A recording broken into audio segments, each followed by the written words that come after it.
Standard Chartered today published a follow-up to the well-received 2010 supercycle report.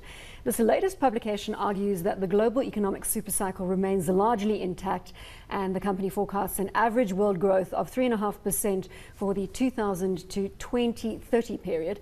Joining us now from London is John Culverley. He's head of macroeconomic research at Standard Chartered. John, thanks very much for your time. Well, I suppose you've got to get us excited about this emerging market story, so take it away. Okay, well, we looked again at all our numbers. You know, the last 3 years obviously hasn't been great for the world economy. The developed countries haven't done well, and the emerging countries have slowed down in many cases. There's a lot of pessimism out there. But we looked again at the numbers and did a kind of bottom-up analysis and added it all up. And we found that on reasonable assumptions for where economies are going over the next 20 years, that there's still what we call a supercycle. And by supercycle, what we mean is a period of relatively strong growth, stronger, for example, than pre-2000. And it's really driven, in this case, by the emerging markets. They're growing fast, and they're a bigger and bigger share of the world economy, and that just pulls up the arithmetic, if you like. Back in 1990, emerging countries were just 20% of world GDP. Now they're almost 40%. We think they'll pass 50% by the end of this decade.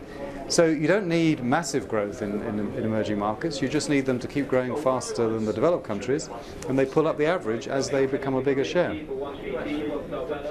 John, the 2.8% GDP number came out of the United States today, which, lest we forget, is still the world's biggest economy. In South Africa, we're an emerging market. We've got growth forecast for 2013 of 2.1%. So we're behind the biggest economy in the world. So although this is just a microcosm of statistical data, the fact is that we are doing worse than the biggest developed world economy in the world. So perhaps the supercycle may be in place, but at the moment we're having a little dip in that cycle, wouldn't you say? A number of emerging countries are not doing so well right now.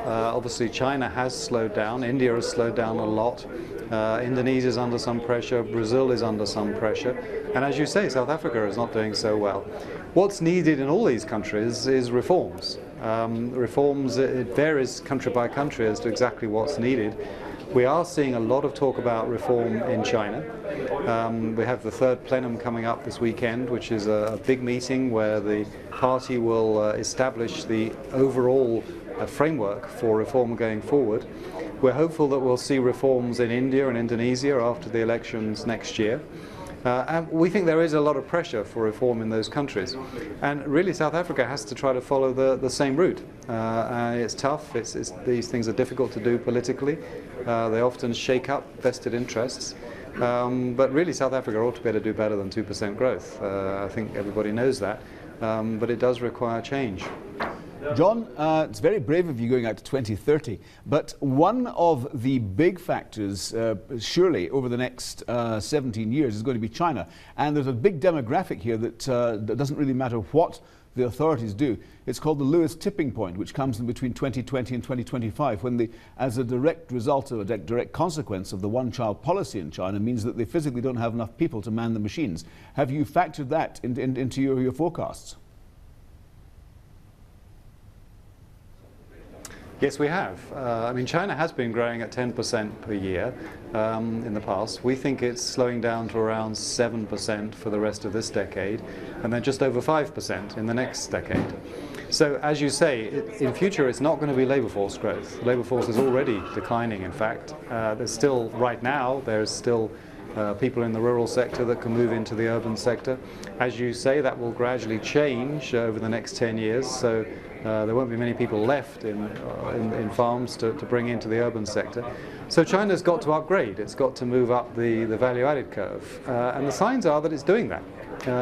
We do survey work on some of the companies that we're involved with in China. We ask them what they're doing to deal with the fact that the exchange rate keeps rising, wages keep rising. And the answer is that they're bringing in new machines, they're investing.